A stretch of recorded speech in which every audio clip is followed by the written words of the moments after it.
মানুষ ও জিন জাতির একটি শিক্ষণীয় ঘটনা। আসসালামু আলাইকুম ওয়া রাহমাতুল্লাহ। প্রিয় দিনী ভাই ও বোনেরা, আজ আপনাদেরকে এক সৎ ও নিষ্ঠাবান ব্যবসায়ীর ঘটনা বলবো, যার একটা ছোট্ট ভুলের কারণে জিনদের এক বাচ্চা মৃত্যুবরণ করে। এজন্য জিনেরা তাকে মৃত্যুদণ্ড দেয় এবং সে প্রাণ ভিক্ষা চায়। এই পুরো ঘটনাটা আপনার অন্তরাত্মা কাঁপিয়ে দেবে। জীবন আর মৃত্যুকে নতুনভাবে মূল্যায়ন করতে শিখবেন আপনি। খলিফা হারুনুর রশিদের আমলে বাগদাদের এক সৎ মুসলিম ব্যবসায়ী থাকত। সে খুবই ফরেজগার ছিলেন। সে কখনো নামাজ বাদ দেননি। তার ঘরে 2 পুত্র আর আদরের এক কন্যা ছিল, যে কন্যার বিয়ের দিন ঠিক হয়ে গিয়েছিল। সেই ব্যবসায়ী একটা গুরুত্বপূর্ণ কাজের জন্য বাগদাদ থেকে দূরের একটা শহরে গমন করছিলেন। যাওয়ার সময় তার কন্যা কিছু খেজুর দেয় রাস্তায় খাওয়ার জন্য। যেতে যেতে তাদের কাফেলা বিশ্রাম নেওয়ার জন্য একটা জায়গায় বসে, আর সে ব্যবসায়ী একটা কূপের কাছে বসে খেজুরগুলো খাচ্ছিল। হঠাৎ করে খেজুরের একটা বীজ কূপের মধ্যে পড়ে যায় এবং সেই ব্যবসায়ী দেখতে পায় কূপের পানি রক্তে লাল হয়ে গিয়েছে। কিন্তু কূপের পানিগুলো কেন লাল হয়ে গিয়েছে তিনি সেটা বুঝতে পারছিলেন না। তিনি মনে করলেন সূর্যাস্তের কারণে হয়তো পানি লাল দেখাচ্ছে। এরপর খেজুর খাওয়া শেষ করে তিনি কাফেলার কাছে গিয়ে বসলেন। তারপর তারা একসঙ্গে নামাজ আদায় করলেন। রাতে ব্যবসায়ী একটা জায়গায় বসে আরাম করছিলেন। তখন তিনি দেখতে পেলেন তার খুব কাছাকাছি একটা জানাজা হচ্ছে। লোকটা এই মরুভূমির উপর জানাজার দৃশ্য দেখে খুবই অবাক হলেন এবং তিনি জানেন রাসূল সাল্লাল্লাহু আলাইহি ওয়াসাল্লাম জানাজায় অংশগ্রহণকারী ব্যক্তিদের অনেক নেকির ঘোষণা দিয়েছেন। সাথে সাথে তিনি সেখানে গেলেন এবং জানাজার নামাজে উপস্থিত হলেন। কিন্তু সেখানে কিছু অলৌকিক ঘটনা ঘটল। তিনি পেছনে ফিরে দেখলেন যতদূর চোখ যায় সেখানে লক্ষ লক্ষ মানুষ উপস্থিত হয়েছে। হঠাৎ করে এত মানুষ এই মরুভূমিতে কোথা থেকে আসলো তিনি বুঝতে পারলেন না। যাই হোক, শেষ পর্যন্ত তিনি জানাজার নামাজ আদায় করলেন। সেই জানাজার নামাজটা ছিল একটা ছোট্ট বাচ্চার। নামাজ শেষ হওয়ার পর বাচ্চাটার বাবা উচ্চস্বরে বলতে লাগলেন, এক আদম সন্তান আমার ছোট্ট শিশুকে খেজুরের আটির আঘাতে হত্যা করেছে। আমার বাচ্চাটা কূপের ভেতরে নিজের মায়ের সাথে ছিল। এই কথা শুনে লোকটার পায়ের তলার মাটি সরে গেল। তখন সে দেখতে পেল তার আশেপাশের মানুষরূপী জিনের অদৃশ্য হয়ে গেছে। তার সামনে শুধুমাত্র সেই জিন দাঁড়িয়ে আছে যিনি খাটিয়ায় রাখা বাচ্চাটার বাবা। তখন সেই দিন রেগে গিয়ে ব্যবসায়ীকে বলতে লাগলেন, এই আদম সন্তান, তোর জন্যই আমার ছেলে মারা গিয়েছে। এখন আমি অবশ্যই এর প্রতিশোধ নেব। এবার আমিও তোর সন্তানকে মারব। আমি আগামী 6 ঘন্টার মধ্যে তোর একমাত্র মেয়ের প্রাণ কেড়ে নেব। এটা শুনে ব্যবসায়ী কান্না করতে লাগলো, আর ভুলটা তার অজান্তে হয়ে গেছে। এটা বলে সে জিনের কাছে ক্ষমা চাইল। সে বলল, আমি আপনার বাচ্চাকে দেখতে পাইনি। জিন বলল, তোমরা কখনো জিন জাতিকে দেখতে পাবে না, কিন্তু তুমি কেন অকারণে সেখানে খেজুরের আটি ফেললে? আমি তো এখন প্রতিশোধ নিয়েই ছাড়ব। জিনকে বোঝাতে না পেরে সেই ব্যবসায়ী তার কন্যার পরিবর্তে নিজের জীবন দিতে চাইল। জিন আর দেরি না করে ব্যবসায়ীকে হত্যা করতে যাবে। ঠিক তখনই ব্যবসায়ী তাকে বলল, যদি কিছু মনে না করো তাহলে তোমাকে 2টো কথা বলতে চাই। আসলে আমি মানুষের আমানত তাদের নিকট পৌঁছে দিতে পারিনি।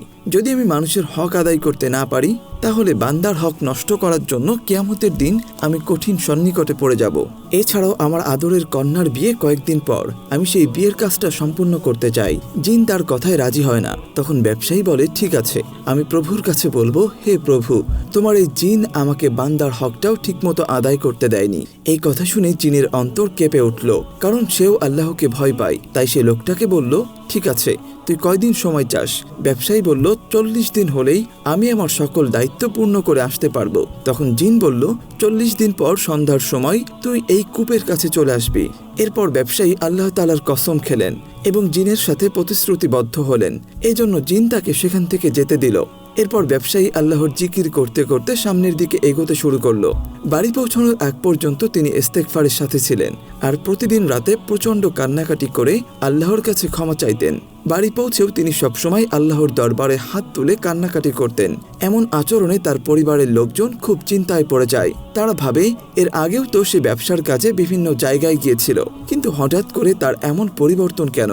সবার সাথে এমনভাবে দেখা করছে যেন এটাই তার শেষ দেখা। একদিন ব্যবসায়ী এক কবরস্থানের পাশ দিয়ে যাচ্ছিল। সেখানে সে বহুলুল নামের একটা বৃদ্ধ লোককে দেখতে পেল। তাকে অনেকে পাগল বলে। তিনি বাগদাদেই বসবাস করতেন। তিনি বিভিন্ন জায়গায় আল্লাহর ধ্যানে মগ্ন থাকতেন। ব্যবসায়ী লোকটা তার কাছে এগিয়ে গেল আর তার পাশে বসে জোরে জোরে কান্না করতে লাগলেন। বহুলুল তাকে বলল, তুমি যেই সমস্যার জন্য পেরেশান হয়ে আছো সেটাকে মন থেকে বের করে ফেলো। তুমি যে বিপদকে ভয় পাচ্ছ সেটা কোনো ভয় নয়। তখন সেই ব্যবসায়ী বললেন, কেন, আপনি জানেন নাকি? বহলুল উত্তর দিল, হ্যাঁ, আমি তোমার ঘটনা স্বপ্নে দেখেছি। মৃত্যুর ভয়ে এত কাঁদছো কেন? এই খবরই তো তোমার আর মৃত ব্যক্তির মধ্যে একমাত্র পার্থক্য। এখন জমিনের উপরে আছো আর মৃত্যুর পরে জমিনের নিচে চলে যাবে। কি গ্যারান্টি আছে যে ওই জিনের হাতে মৃত্যুর পূর্বেই তোমার মৃত্যু হয়ে যাবে না? আমরা প্রতি মুহূর্তে মৃত্যুকে আলিঙ্গন করে চলি। তুমি ভয় পাচ্ছ কারণ তুমি নিশ্চিত যে তুমি 40 দিন পর মারা যাবে, অথচ পুরো পৃথিবীর কোনো মানুষ ভয় পাচ্ছে না, কিন্তু তারা জানেও না তারা 40 দিন বেঁচে থাকবে কিনা। কথাগুলো শুনে সে ব্যবসায়ীর আত্মার প্রশান্তিতে ভরে গেল। যারা সে দুনিয়াতে জীবন মৃত্যুর সঠিক মূল্যায়ন করতে শিখে গেছে, তখন বহলুল তাকে বললেন, তোমার আশেপাশের কবরগুলোর দিকে তাকাও। তারা তোমাকে বলবে এই পৃথিবী কখনো হৃদয় বসানোর মতো জায়গা নয়। হে আমার ভাই, তুমি একদম কান্না করবে না, যাওয়ার জন্য প্রস্তুতি গ্রহণ করো। তুমি এই পৃথিবীর সৌভাগ্যবান ব্যক্তিদের মধ্যে একজন, যে মৃত্যুর ভয়ে আল্লাহর দরবারে তওবা করার সুযোগ পেয়েছো। আমি তো বলবো তোমার মতো সৌভাগ্য আমার কেন হলো না? ব্যবসায়ী যাওয়ার আগে তাকে জিজ্ঞাসা করলো, আমি কি প্রস্তুতি নেব? তখন উত্তরে বহলুল বললেন, তুমি নিজের সঙ্গে ভালো নেকি, মহাব্বত, মনুষ্যত্ব এবং ভরপুর ঈমান নিয়ে যাও। আরে তোমার কাছে লা ইলাহা ইল্লাল্লাহর নিয়ামত আছে। এই সম্পদ যার থাকে তার কিসের ভয়? যাও, তুমি সৌভাগ্যবানদের অন্তর্ভুক্ত। তবে হ্যাঁ, মৃত্যুর আগে তোমার মনের বাসনা তোমার পরিবারের লোকদের সামনে প্রকাশ করো। মনের ইচ্ছে কখনো লুকিয়ে রেখো না। বহলুলের মুখ থেকে এই সকল কথা শুনে ব্যবসায়ী সেখান থেকে চলে আসলেন। তারপর তিনি তার কন্যার বিবাহের কাজ সম্পূর্ণ করলেন আর সেই লোকের কথা অনুসরণ করে আমল করতে লাগলেন। যখন 40 দিন পূর্ণ হতে আর মাত্র 8 দিন বাকি ছিল, তখন সেই ব্যবসায়ী নিজের মনের সব কথা তার পরিবারের কাছে খুলে বললেন। সেই সাথে সেটাও বললেন যে তিনি মনের অজান্তে খেজুরের বীজ থেকে একটা জিনের বাচ্চার মৃত্যু হয়েছে। পুরো ঘটনাটা শুনে তার বিবি বাচ্চারা কাঁদতে লাগলেন। সবাই তাকে সেখানে যেতে নিষেধ করলো এবং তারা বোঝালো ওই জিনের ক্ষমতা নেই এখানে এসে আমাদের কিছু করার, কারণ মানুষকে জিনের থেকেও বেশি শক্তিশালী করা হয়েছে। ব্যবসায়ী বললেন, তা ঠিক, কিন্তু আমি যে আল্লাহর নামে কসম খেয়েছি তার কি হবে? আমার সেখানে পৌঁছাতে 8 দিন সময় লাগবে। আমি আমার রবের কাছে মিথ্যা কসমের জবাব দিতে পারবো না। তারপর ব্যবসায়ী তার পরিবারের সবার কাছ থেকে শেষ বিদায় নিয়ে চলে গেল আর ঠিক 40 দিনের মধ্যে সেই কূপের কাছে উপস্থিত হলো। তখনই সেই জিন সেখানে উপস্থিত হলো।